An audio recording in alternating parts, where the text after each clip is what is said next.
Inilah kondisi Oro-Oro Songo saat ini. Terjadi letupan-letupan lahar yang bisa mencapai ketinggian 10 meter atau lebih. Lalu apa yang terjadi sebenarnya dengan fenomena alam ini? Oro-Oro Kesongo di Desa Gabusan, Kecamatan Jati, Kabupaten Blora, Jawa Tengah, kembali memuntahkan lumpur bercampur gas, Selasa tanggal 3 Desember tahun 2024. Suranto, seorang perangkat Desa Gabusan, membenarkan terjadinya letusan Oro-Oro Kesongo pada pagi tadi. Sebelumnya kawah Kesongo juga meletus, hanya saja tidak begitu besar seperti ini. Oro-Oro Kesongo meletus besar terakhir pada April tahun lalu yang mencapai sekitar 30 meter dari permukaan tanah. Kawah tersebut mengeluarkan gas beracun letupan lumpur atau kurdo, menewaskan satu orang penggembala kerbau. Suranto menjelaskan saat ini warga tetap beraktivitas seperti hari-hari biasa. Hanya saja saat ini anggota kepolisian, BPBD, Pemdes bersama Forkompimkam mengimbau agar tidak terlalu mendekat di lokasi.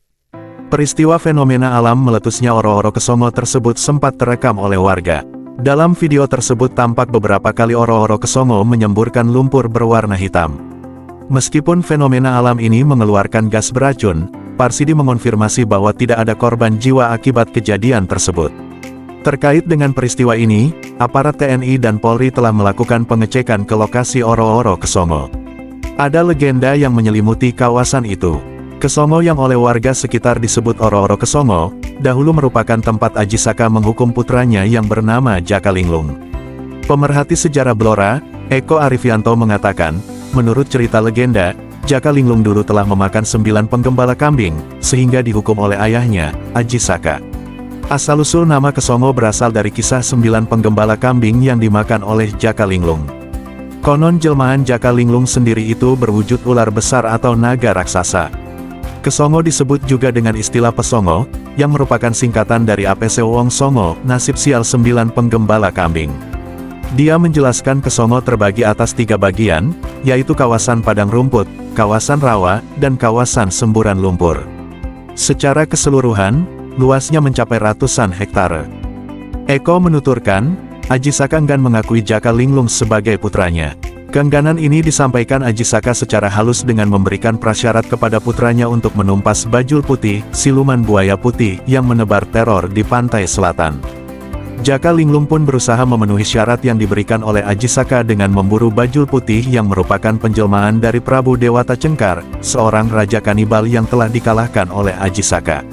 Namun, lanjutnya, Aji Saka memberi prasyarat kedua bagi Jaka Linglung agar diakui sebagai putra Aji Saka. Syarat tersebut adalah Jaka Linglung harus melakukan olah tapa, tidak boleh makan dan minum kecuali makanan itu datang sendiri ke mulutnya.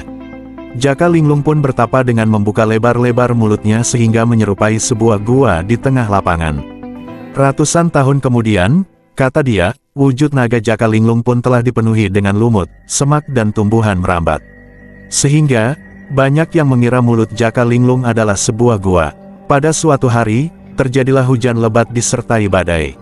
10 anak desa penggembala kambing berusaha mencari tempat berteduh. Mereka melihat sebuah gua tidak jauh dari tempat mereka menggembala kambing. Karena salah satu anak dari 10 penggembala kambing tersebut berpenyakit kudis, kawan-kawan menolaknya untuk ikut berteduh di gua tersebut, ungkapnya.